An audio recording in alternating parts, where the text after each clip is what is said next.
Bismillahirrahmanirrahim. Assalamualaikum warahmatullahi wabarakatuh. Innal hamdalillah nahmaduhu wa nasta'inuhu wa nastaghfiruh wa na'udzu billahi min shururi anfusina wa sayyiati a'malina. Man yahdihillahu fala mudilla lahu wa man yudlil fala hadiya lahu. Asyhadu an la ilaha illallah lahu la syarika lahu wa asyhadu anna Muhammadan 'abduhu wa rasuluhu la nabiyya ba'dahu. Allahumma salli wa sallim wa barik ala abdika wa nabiyyika Muhammad wa ala alihi wa sahbihi wa man ihtada bihadihi ila yaumil qiyamah. Qala Allah jalla wa ala, ya ayyuhalladzina amanu taqullaha haqqa tuqatih wa la tamutunna illa wa antum muslimun. Amma ba'd. Saudaraku fillah rahimani wa rahimakumullah. Alhamdulillah, segala puji bagi Allah Subhanahu wa taala, Ar-Rahman Ar-Rahim, Zat yang Maha Pengasih, Zat yang Maha Penyayang, yang masih menganugerahkan kepada kita kesempatan pada hari ini untuk dihidupkan kembali dari mati kita, dari tidur kita, dan memberi kesempatan kepada kita untuk beramal di hari ini. Semoga Allah Subhanahu wa taala menjadikan hari kita adalah hari yang baik, dengan mengisinya dengan ilmu yang bermanfaat, amal yang saleh yang diterima, dan rezeki yang baik, yang halal, yang diridhai oleh Allah Subhanahu wa taala. Amin ya rabbal alamin. Ikhwani wa akhwati fillah rahimani wa rahimakumullah. Melanjutkan kajian kita dari kitab Tauhid. Alhamdulillah, kita saat ini masuk di bab yang keempat dengan judul takut terhadap syirik. Takut terhadap syirik.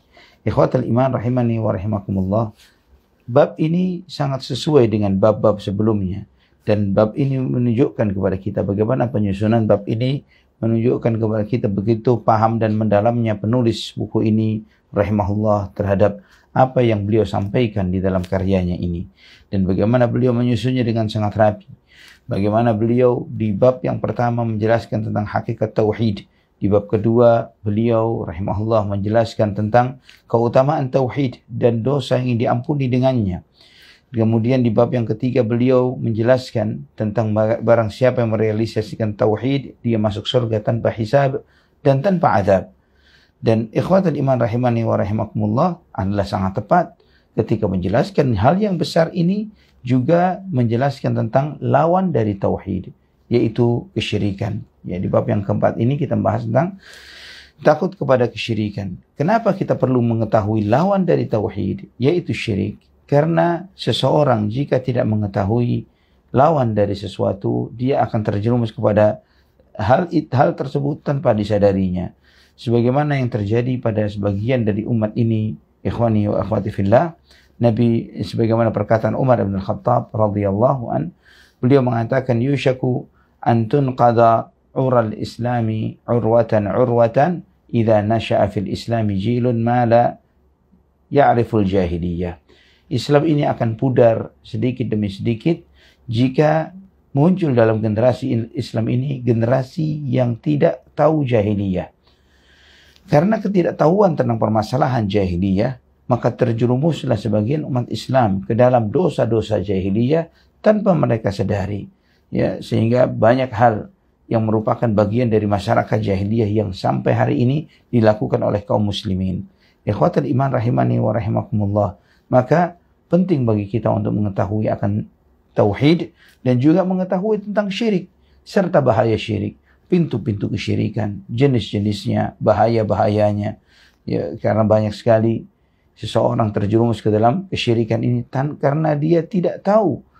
Dia tahu tauhid, tidak tahu syirik, maka dia terjerumus ke dalam kesyirikan.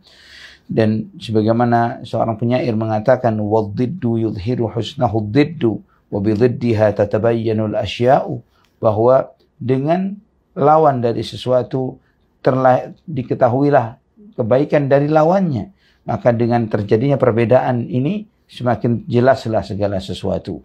Kita jika ingin mengetahui betapa besarnya nikmat kesehatan, maka kita perlu tahu bagaimana penderitanya orang yang sedang sakit. Ketika kita ingin tahu betapa nikmatnya cahaya, maka kita perlu tahu ketika kita di dalam sebuah kegelapan. Demikian pula ketika seseorang itu sedang merasakan betapa nikmatnya ketika dia meneguk air yang sejuk, dia akan merasakan nikmatnya ketika dia pernah haus. Demikian pula ketika kita merasakan betapa nikmatnya makanan. Walaupun hal itu sederhana, akan dirasakan bagi mereka yang pernah merasakan lapar. Demikianlah ikhwatal iman rahimani wa rahimakumullah. Kita akan tahu bahwa nikmatnya keamanan itulah sesuatu yang besar ketika seseorang pernah mengalami kondisi yang terancam. Demikian pula dengan tauhid. Keutamaan tauhid, merealisasikan tauhid tidak akan diketahui kecuali mereka-mereka yang tahu tentang kesyirikan, jahiliyah dan bahayanya serta menjauhinya.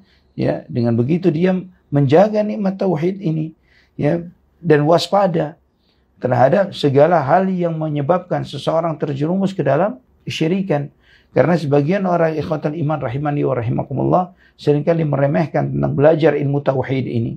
Mereka mengatakan bahwa umat Islam sudah terlahir dengan asyhadu an la ilaha illallah, asyhadu anna Muhammadar Rasulullah, dan setiap hari kita sudah mengucapkan 2 kalimat syahadat. Jadi tidak perlu lagi ngaji tauhid. Ini ada anggapan sebagian orang seperti itu. Ya, kita sudah hidup di masyarakat umat Islam yang sudah tidak ada lagi penyembahan berhala, tidak ada lagi orang yang menyembah patung dan ini dan itu. Animisme ini sudah sesuatu yang pudar dan punah bahkan dari masyarakat kita. Ini anggapan sebagian kaum muslimin. Dan ini perlu kita ingatkan bahwa tidaklah benar. Ketika seseorang meremehkan kesyirikan, maka dia akan terjerumus ke dalam kesyirikan itu karena dia meremehkannya. Ketika seseorang meremehkan kesyirikan, maka hal yang besar bagi Nabi kita Muhammad SAW adalah hal yang remeh dan kecil bagi kita. Nabi SAW pernah sekali waktu bertanya kepada para sahabatnya, man yukhallisni min dzil khalisah, siapa yang menenangkan hatiku dengan menghancurkan berhala dzil khalisah. Dzil khalisah ini berhala yang berada di dekat negeri Yaman. Ya, Nabi SAW di kota Madinah. Bagaimana beliau SAW tidak tenang hati beliau ketika mengetahui ada berhala yang disembah kurang lebih ribuan kilometer dari tempat tinggal beliau. Dan kita ikhwatal iman, bisa jadi di komplek kita ada berhala yang disembah. Bisa jadi kita melihat adanya patung yang dikeramatkan, yang dihormati. Bisa jadi ada pohon yang diberi sarung dan ditinggali sajian di pohon tersebut. Atau bahkan salib, ya, yang sudah menjadi sesuatu yang wajar di mata kita, ya, ketika seseorang memakainya, sedangkan itu adalah simbol kesyirikan. Simbol seseorang menduakan Allah, meninggalkan Allah, yang menyekutukan Allah subhanahu wa ta'ala. Tapi karena sudah familiar dan sangat biasanya, kita menganggap hal itu sebagai sesuatu yang biasa. Kita tidak memiliki kecemburuan ketika ada seseorang menyekutukan Allah subhanahu wa ta'ala. Ikhwatal iman, ketika kita cinta kepada Allah, maka kita pasti cinta kepada tauhid. Dan ketika kita cinta kepada tauhid, pasti kita benci kepada kesyirikan. Mustahil di dalam hati seseorang dia mencintai tauhid dan di saat yang bersamaan ridha kepada kesyirikan. Allahul musta'an. Dan juga ikhwatan iman rahimani wa rahimakumullah. Sebagian orang juga enggan mengkaji tauhid dan membahas tentang permasalahan kesyirikan karena mereka beranggapan bahwa syubhatnya musyrikin ini sudah tidak ada di zaman kita. Sedangkan bagi setiap kita yang mendalami ilmu ini, kita akan tahu berapa banyak sampai hari ini sebagian umat Islam beranggapan bahwa berziarah kubur dengan tujuan mengagung-agungkan yang dikubur ini dari orang-orang yang dianggap soleh, sangat keramat dan yang lain sebagainya, itu adalah bagian dari ritual ibadah dan bahkan dikawal oleh sebagian orang yang dengan tampilan-tampilan yang syar'i mungkin, dengan jubahnya, dengan surbannya, ya, dengan ritual-ritual yang luar biasanya di sisi kubur, ya. Apakah itu mereka beribadah kepada Allah? Jangankan berbuat syirik yang sudah pasti mutlak besar kedudukan dosa dan haramnya, beribadah kepada Allah subhanahu wa ta'ala di sisi kubur, beribadah kepada Allah subhanahu wa ta'ala di sisi kuburan, itu sangat dibenci oleh Allah subhanahu wa ta'ala dan Rasulnya. Dan ada salah satu bab yang kita bahas dalam buku kita ini yang akan membahas akan hal tersebut. Ikhwatal iman rahimani wa rahimakumullah. Oleh karena itulah maka penulis rahimahullah menjelaskan kepada kita dalam bab ini takut terhadap kesyirikan. Karena seorang yang bertauhid dia wajib takut kepada kesyirikan.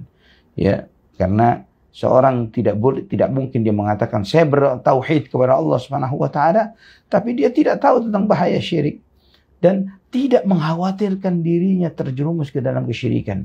Terlebih di zaman ini, ikhwatal iman, fitnah dan syubhat itu disebarkan dengan beragam cara.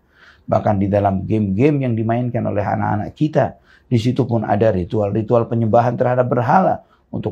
Saya pernah melihat sedikit liputan sebuah game yang ketika untuk mendapatkan senjata dia harus sujud kepada satu benda keramat tertentu untuk mendapatkan poin atau senjata atau nyawa dan lain sebagainya, dan kemudian dia melanjutkan permainannya, ya mendapatkan kehebatan ini dan itu. Ini di dalam game.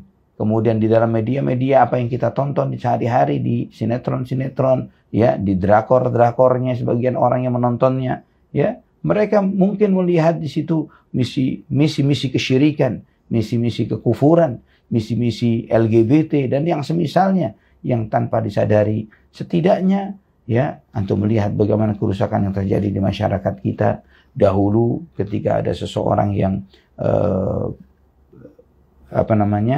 LGBT ya melakukan hal yang seperti ini, itu menjadi suatu aib, celah di suatu masyarakat. Yang mereka akan dibenci, dimusuhi, dikucilkan, diintimidasi, dan yang lain sebagainya. Dan saat ini dianggap sebagai bagian dari masyarakat kita. Wal'iyadzubillah. Itulah perbuatan kemunkaran ketika disuarakan secara masif dan suara kebenaran begitu tipis dan kecilnya, maka kemunkaran itu dengan enaknya melenggang dia, dengan enaknya dia berjalan, dengan enaknya dia menebarkan syubhat dan racun-racunnya. Kita menganggap itu jauh di sana, di sini dan sebagainya. Wal'iyadzubillah. Ketika kita meremehkan suatu kemunkaran tanpa kita sadari, bisa jadi kemunkaran itu masuk ke dalam rumah kita. Wal'iyadzubillah. Masuk ke dalam anak-anak kita. Na'udzubillah. Tanpa kita sadari karena kita tidak waspada terhadap hal-hal tersebut. Perlu kita takut terhadap suatu kemunkaran, terutama kesyirikan. Jangan sampai kita terjerumus ke dalamnya tanpa kita sadari. Dan kita perlu meminta hidayah kepada Allah Subhanahu wa ta'ala. Setelah Allah berikan hidayah ini, jangan sampai hidayah ini dicabut oleh Allah dari hati kita. Senantiasa kita berdoa, Rabbana la tuzigh qulubana ba'da idh hadaitana wa hab lana min ladunka rahmah innaka antal wahhab. Ya Allah, jangan sampai Engkau belokkan hati ini setelah Engkau memberikan hidayah kepada kami dan anugerahkan kepada kami rahmat dan kasih sayang dari sisimu, ya Allah. Sesungguhnya Engkau zat yang maha memberi. Ikhwatal iman rahimani wa rahimakumullah. Di dalam bab ini penulis mengutipkan dua ayat Al-Quran. Yang pertama adalah firman Allah di dalam surat An-Nisa ayat 48 dan 116. Juga surat Ibrahim ayat 35. Di surat An-Nisa ayat 48 dan 116 ini Allah Subhanahu wa ta'ala berfirman, Innallaha la yaghfiru an yushraka bihi wa yaghfiru ma duna dzalika liman yasha. Sesungguhnya Allah tidak akan mengampuni dosa syirik dan Dia mengampuni segala dosa yang selain dari syirik itu bagi siapa yang dikehendakinya. Kemudian ayat surat Ibrahim ayat 35, yaitu doanya Nabi Allah Ibrahim alaihissalam, wajnubni wa baniya an na'budal asnam, dan jauhkanlah aku beserta anak cucuku dari menyembah berhala-berhala. Dua ayat ini yang dibawa oleh penulis rahimahullah untuk menegaskan tentang bab yang sedang kita bahas, takut terhadap kesyirikan. Ikhwatan iman rahimani wa rahimakumullah. Allah Subhanahu wa ta'ala menyampaikan dalam ayat ini dengan penegasan, inna, sesungguhnya, ya, innallaha la yaghfiru an yushraka bihi. Allah tidak mengampuni dosa orang yang berbuat syirik. Subhanallah, inilah ancaman yang Allah Subhanahu wa ta'ala sampaikan, bahwa seorang yang berbuat syirik tidak akan diampuni oleh Allah Subhanahu wa ta'ala. Kita tahu Allah Subhanahu wa ta'ala rahmatnya begitu luasnya. Rahmatnya meliputi segala sesuatu. Namun tidak berlaku bagi orang-orang yang berbuat syirik. Rahmat Allah mencakup apapun dia, siapapun dia. Rahmati wasi'at ghadabi. Rahmatku mendahului murkaku. Namun tidak berlaku bagi musyrikin, bagi orang-orang yang berbuat syirik. Ini ikhwatan iman, bahaya yang sangat besar. Jika seseorang meninggal dunia, walaupun hebat amal perbuatannya, luar biasa, ahli sholat, ahli puasa, ahli zikir, ya, selalu umrah dan haji setiap tahunnya, dan kemudian dia seringkali kadang-kadang ada medan jihad, dia masuk juga ke medan jihad atau mensupport jihad dengan harta yang dia miliki, namun dia masih meninggal dunia dengan membawa dosa kesyirikan, Allah Subhanahu wa ta'ala tidak akan mengampuni dosa-dosanya, tidak akan menerima amal ibadahnya. Ini bahaya kesyirikan. Oleh karena itulah perlu kita waspada dan berhati-hati tentang bahaya kesyirikan ini. Saudaraku fillah rahimani wa rahimakumullah. Di antara bahaya kesyirikan yang lainnya adalah Allah haramkan surga baginya. Di dalam surat Al-Maidah ayat 72. Allah berfirman, "Innahu man yusyrik billahi faqad harramallahu alaihi al-jannah wa ma'wahu an-nar wa ma lidh-dhalimin min ansar." Sesungguhnya barang siapa yang menyekutukan Allah Subhanahu wa taala, maka Allah Subhanahu wa taala haramkan baginya surga. Allah haramkan surga bagi mereka yang menyekutukan Allah Subhanahu wa taala.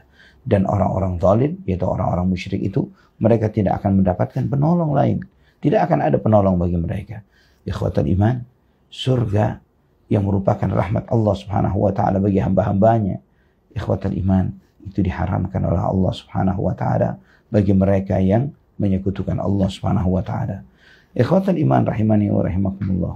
Juga kita membaca dalam Al-Quran bagaimana Allah Subhanahu wa taala menyebutkan bahwa orang-orang musyrik itu najis. Allah berfirman dalam surat At-Taubah ayat 28, "Innamal musyrikuuna najasun fala yaqrabul masjidal harama ba'da 'amihim hadza." Ya, surat At-Taubah ayat 28. Sesungguhnya orang-orang musyrik itu najis, maka janganlah mereka mendekati Masjidil Haram setelah tahun ini. Allah Subhanahu wa taala melarang orang-orang musyrik itu untuk masuk ke dalam Masjidil Haram karena najisnya mereka. Najisnya kesyirikan ini bukan najis secara fisik dan materi, ya, bukan fisiknya najis, tapi akidahnya yang ada di dalam hatinya yang membuat mereka ini menjadi orang-orang yang najis, yang tidak boleh bagi mereka untuk memasuki Masjidil Haram.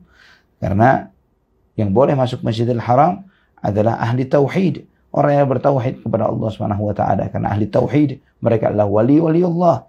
Ya, sedangkan orang-orang musyrikin, wa ma kanu awliya'ahu in awliya'uhu illa al-muttaqun walakinna aktsarahum la ya'lamun. Orang-orang musyrik itu bukanlah wali-wali Allah. Wali-walinya adalah orang-orang yang bertakwa, namun mayoritas mereka tidak menyadarinya. Dan orang-orang musyrik, ya, di dalam konteks jihad fi sabilillah, mereka halal darah dan hartanya, sebagaimana Nabi sallallahu alaihi wasallam bersabda dalam Sahih Bukhari dan Muslim, "Umirtu an uqatila an-nas hatta yaqulu la ilaha illallah, fa idza qalu la ilaha illallah, fa idza qaluha 'asamu minni dima'ahum wa amwalahum illa bihaqqiha wa hisabuhum 'ala Allah 'azza wa jalla."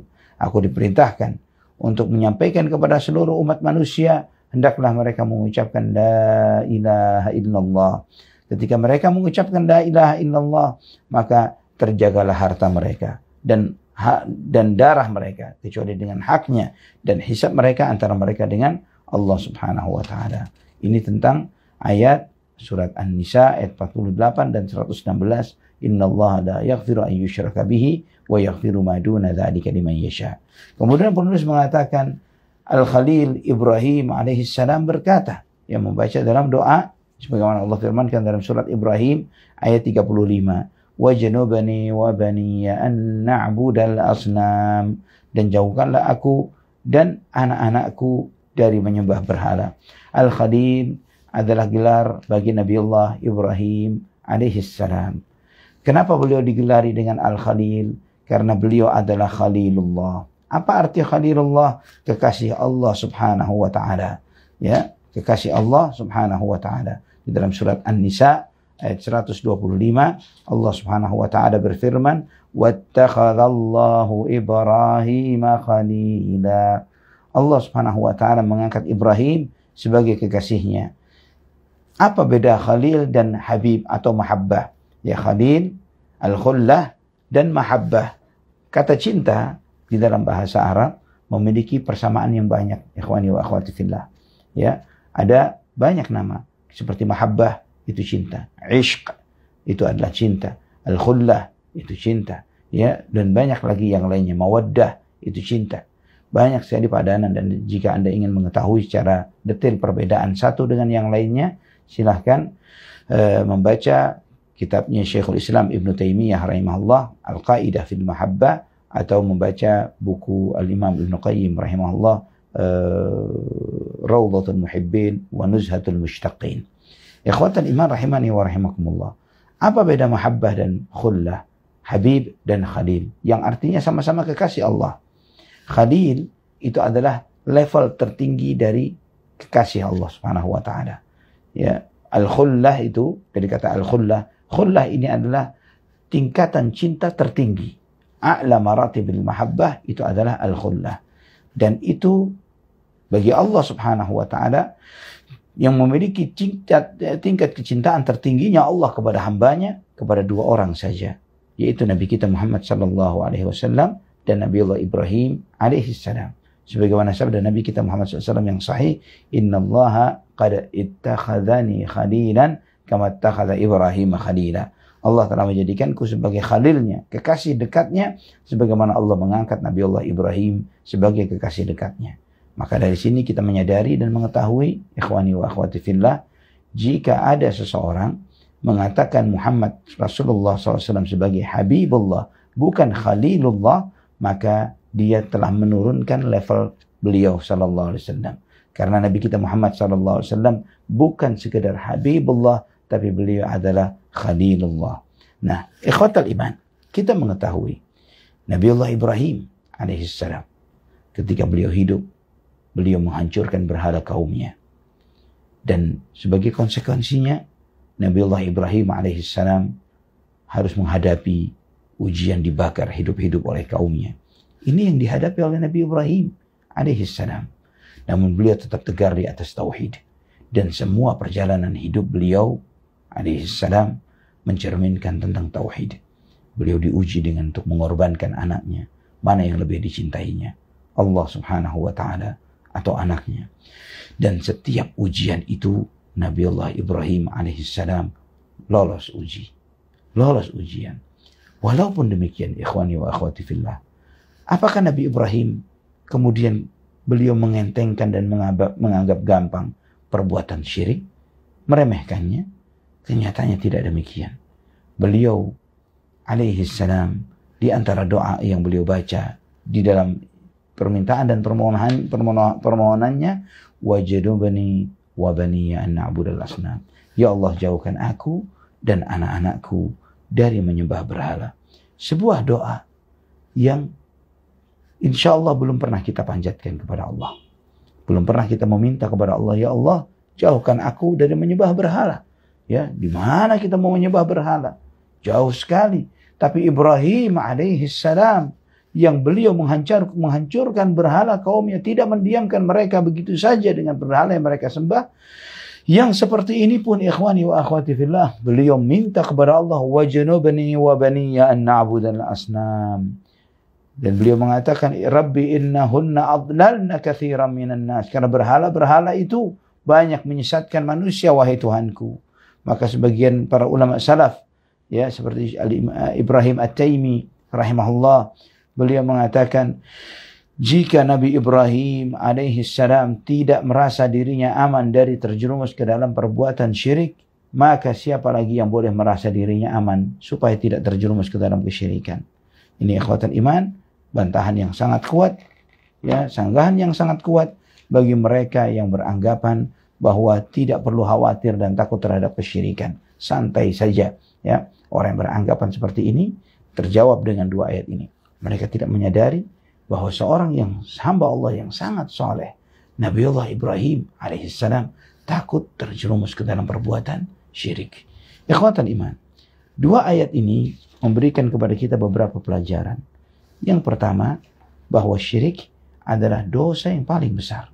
Dan Allah subhanahu wa ta'ala tidak mengampuni orang yang berbuat syirik jika dia tidak mau bertaubat kepada Allah subhanahu wa ta'ala.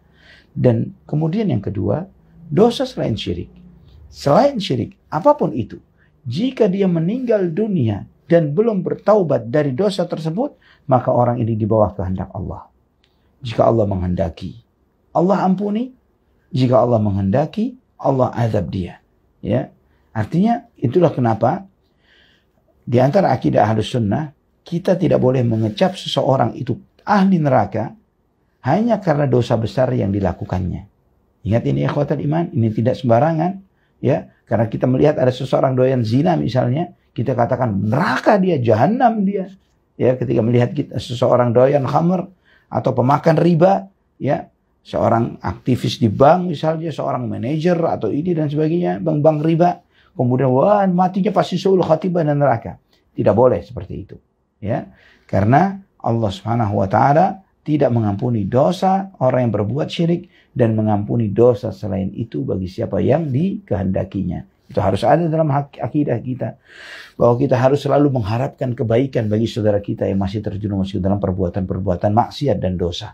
Ya, kita berharap kebaikan untuk mereka. Kita berusaha berikhtiar mendoakan hidayah bagi mereka, mengajak mereka dengan cara yang baik agar Allah Subhanahu wa taala merahmati mereka dan memasukkan mereka ke dalam surga. Ikhwatal iman rahimani wa rahimakumullah. Surga itu begitu luasnya. Begitu luasnya.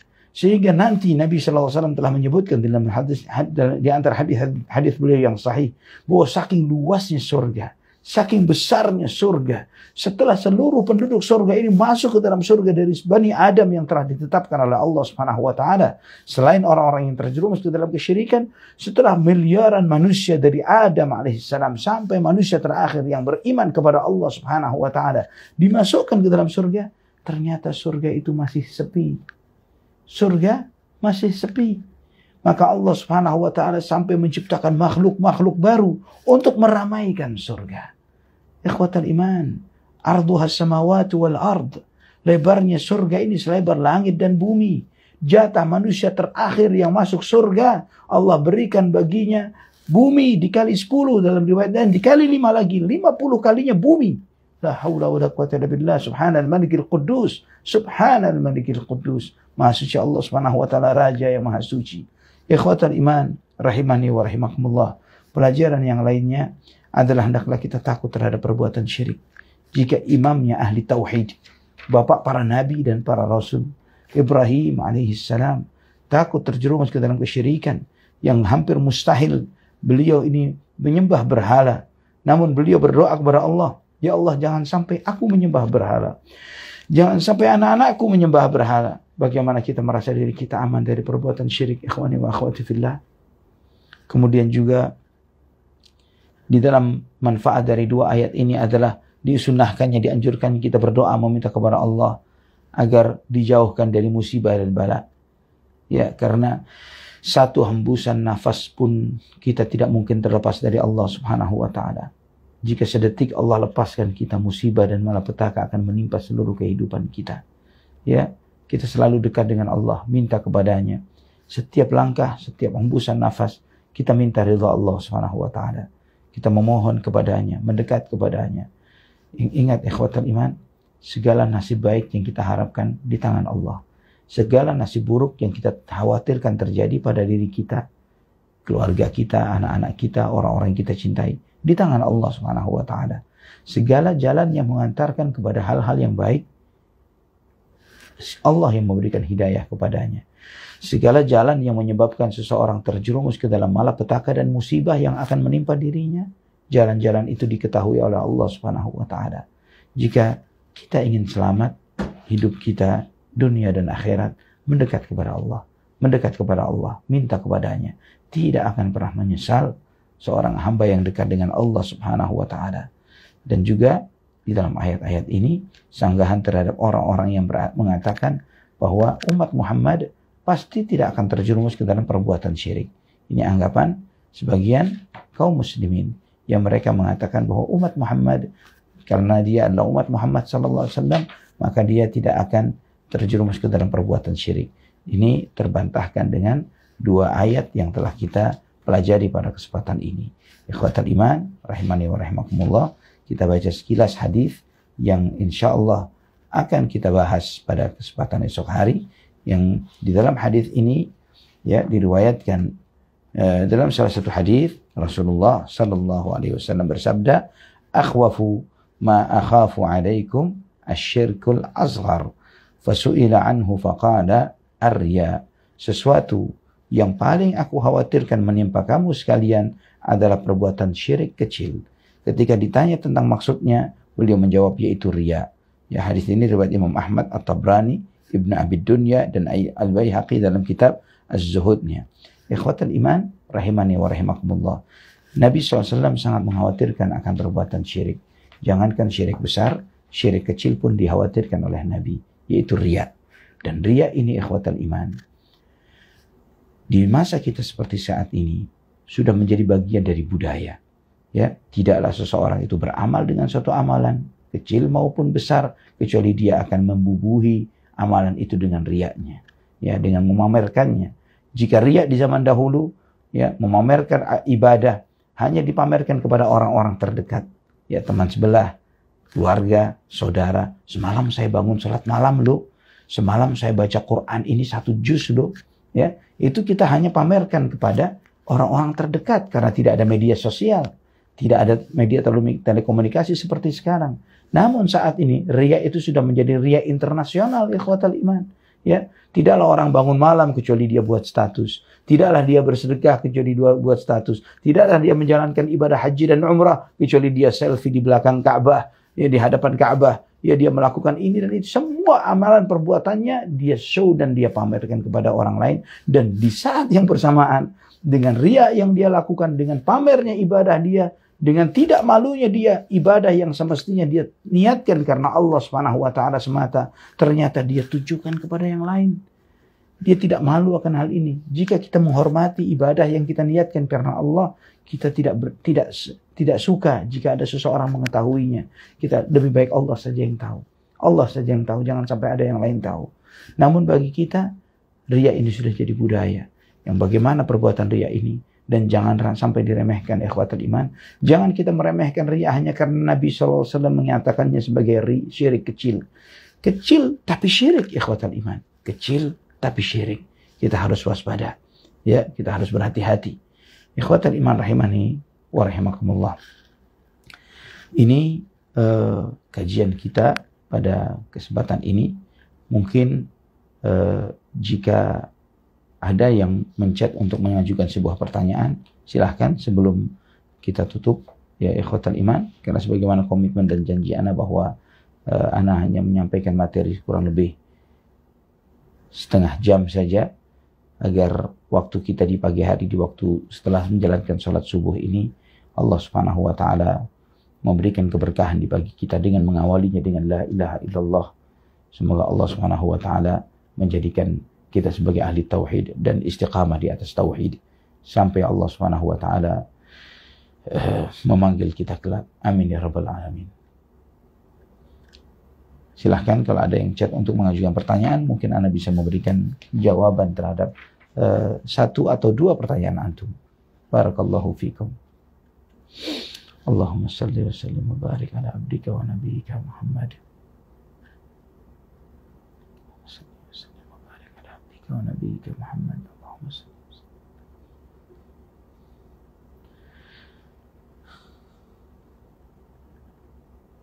Barakallahu fiik. Ada pertanyaan menanyakan tentang bagaimana cara menasihati orang tua yang masih kedukun, yang berkedok ustadz.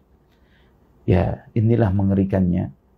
Ya, sekarang ini kalau dukun di zaman dahulu, ikhwatal iman, di zaman dahulu dukun jelas dengan tampilannya, dengan pakaian hitam yang sangarnya, dengan akar baharnya dan sebagainya, ya. Dan kemudian sekarang dengan cara seperti itu sudah tidak laku lagi. Ya, dengan cara seperti itu sudah tidak berlaku lagi. Maka di sini para dukun di zaman sekarang mereka menggunakan jubah seperti jubah ustadz. Allahul musta'an. Ini musibah. Bagaimana kita menasihati orang yang masih terjerumus ke dalam kesyirikan? Seringkali saya tanamkan bahwa tekankan tauhid rububiyah di dalam menegaskan tauhid uluhiyah. Kuatkan pemahaman kita tentang tauhid rububiyah. Karena dukun itu akan mencoba menarik kita, memasukkan kita ke dalam syirik uluhiyah. Tapi ketika seseorang mantap tauhid rububiyahnya, dia akan mudah diselamatkan dari perbuatan syirik dalam uluhiyah. Tanya kepada orang tua, jika sang dukun ini yang katanya bisa memberikan keselamatan ini dan itu dan yang lain sebagainya, tanya atau bisa menolak bala, apakah jika dia melakukan itu dan Allah tidak menghendakinya, mana yang terjadi? Kehendak dia atau kehendak Allah? Kehendak dia, sang dukun, atau Allah Subhanahu wa taala? Nah, itu coba ditanya dengan cara seperti itu. Jadi dimengertikan dengan cara mengajukan pertanyaan-pertanyaan. Ya, Pak, Bu, siapa yang memberi manfaat dan madarat? Apakah ada selain Allah Subhanahu wa Ta'ala? Apakah ada yang bisa memegang kesehatan, kesembuhan dan sakit selain Allah Subhanahu wa Ta'ala? Jika sang dukun ingin mengangkat penyakit, namun Allah menghendaki yang sebaliknya, mana yang terjadi? Ya, ikhwatul iman, dengan cara seperti ini insya Allah mudah kita meluruskan kesyirikan yang dilakukan oleh sebagian keluarga kita. Tadi ada pertanyaan tentang ada pertanyaan yang mengajukan pertanyaan mengenai bagaimana, apakah menasihati seseorang untuk mengajaknya melakukan sholat itu termasuk riya? Tidak, ya. Jangan sampai kita tertipu dengan merasa bahwa kita merasa berbuat riya, ya, dengan kita menasihati seseorang. Nasihat itu sesuatu yang baik dan iman kita akan sempurna dengan menasihati orang lain. Iman kita akan sempurna dengan kita menasihati orang lain. Ingat firman Allah dalam surat Al-Asr, ya, wal 'asri innal insana lafi khusr illa alladziina aamanu wa 'amilus shalihat wa tawassaw bil haqq wa tawassaw bis sabr. Semua manusia merugi kecuali yang beriman, beramal saleh, saling menasihati dengan kebenaran dan saling menasihati dengan kesabaran. Itu yang perlu diyakini. Kemudian juga ini ada pertanyaan, orang tua menikah secara siri tanpa anak-anaknya ketahui dari kedua belah pihak. Apakah pernikahannya sah? Siri, yang dimaksud pernikahan siri yang harus dipahami adalah siri itu pernikahan yang sah secara syar'i namun tidak tercatat di KUA. Ya, itu yang dimaksud siri yang di sini yang harus dipahami. Secara sah secara syar'i itu bagaimana? Ada calon dari laki-laki dan wanita, ada mas kawinnya, dan kemudian juga ada wali dari yang menikahkan dari pihak wanita. Jadi walinya itu wali yang sah, yang benar, bukan cuma sekedar main comot ustadz di tengah jalan kemudian dijadikan wali untuk sementara waktu. Ya, jika pernikahannya adalah seperti ini, sah secara syar'i, maka pernikahannya sah walaupun anak-anaknya tidak mengetahuinya. Ya, itu adalah pernikahan yang sah. Jika pernikahan itu dijalankan sesuai syar'i, ada wali dalam pernikahan, ada mas kawinnya, ada calon dari laki-laki dan wanita dan seterusnya. Wallahu a'lam bishawab. Tidak adanya pencatatan oleh KUA bukan menyebabkan pernikahan itu tidak sah. Namun pencatatan itu penting dan perlu ikhwatal iman supaya hak-hak bagi calon, bagi pengantin terutama yang wanita, bagi sang istri terjaga di dalam aturan-aturan negara ini, termasuk juga hak-hak anaknya terjaga dengan pencatatan yang sah di dalam catatan resmi, catatan sipil pemerintahan kita. Wallahu a'lam bishawab.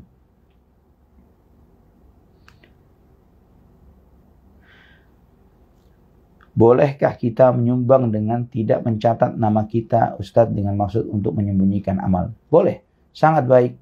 Ya, di antara amal ibadah yang baik yang dianjurkan adalah yang Nabi SAW janjikan dengan orang tersebut akan dilindungi pada hari yang tidak ada perlindungan dan naungan kecuali perlindungan dan naungan Allah Subhanahu wa taala, adalah rajulun tasaddaqa bi sadaqatin fa akhfaha hatta la ta'lama shimaluhu ma tunfiqu yaminuhu. Seseorang yang bersedekah dengan sebuah sedekah dan dia menyembunyikan sedekahnya sampai tangan kirinya tidak tahu apa yang diperbuat oleh tangan kanannya.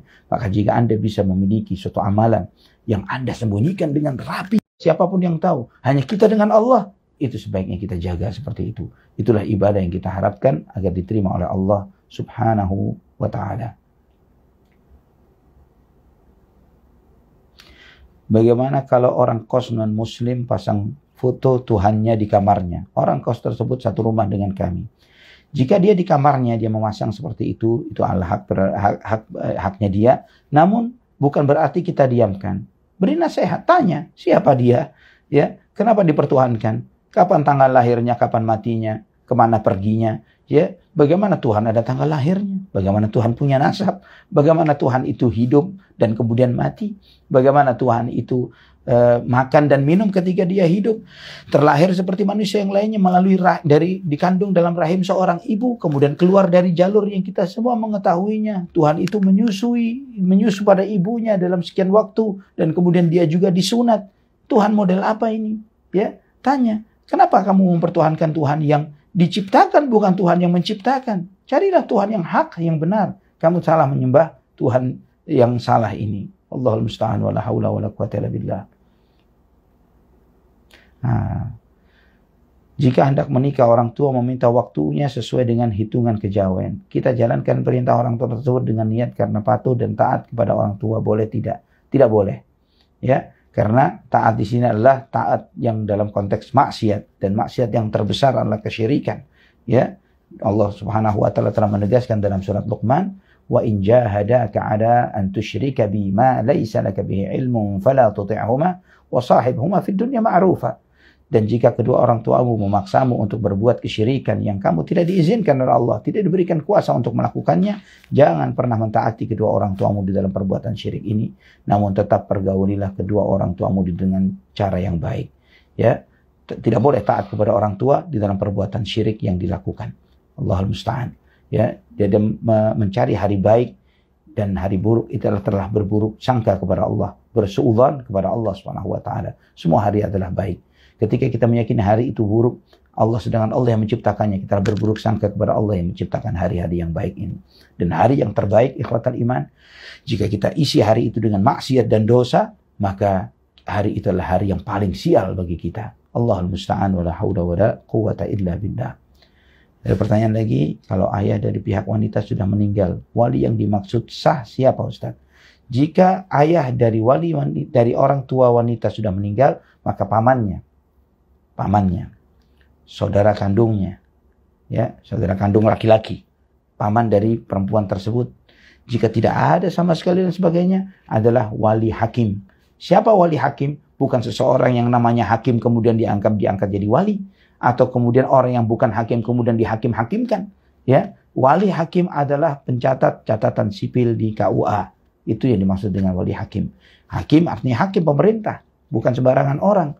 Ya, sembarangan orang kita ambil marbot masjid kita, kamu hakim saya ya untuk wali saya ya. Tidak seperti itu. Ya, yang sah adalah yang dari pemerintah kita. Itulah yang harus kita jaga ikhwatul iman, supaya pernikahan jangan sampai dijadikan sebuah permainan dengan sembarangan seseorang itu ketemu dengan seorang wanita di kos-kosan, di kampus dan lain-lain sebagainya, atau di tempat kerja dan lain sebagainya, karena takut diketahui banyak orang, hanya siri, tapi siri dengan tidak syar'i, ya, dan dia anggap bahwa yang penting ada walinya, sekedar ada main cari ustadz, teman ustadz, jadi telepon ustadz, kamu jadi wali saya ya, saya mau menikah. Padahal wali sahnya masih ada, masih banyak, masih hidup semuanya. Pernikahan itu tidak sah. Kata dalam hadis yang sahih, Nabi SAW bersabda, la nikaha illa biwaliyin wa syahidai adlin. Tidak sah sebuah pernikahan kecuali dengan adanya wali bagi wanita dan 2 orang saksi yang menyaksikan pernikahan tersebut. Wallahu ta'ala ada wa a'lam bishawab. Mungkin sampai di sini kesempatan kita di pagi hari ini. Ikhwani wa akhwati fillah.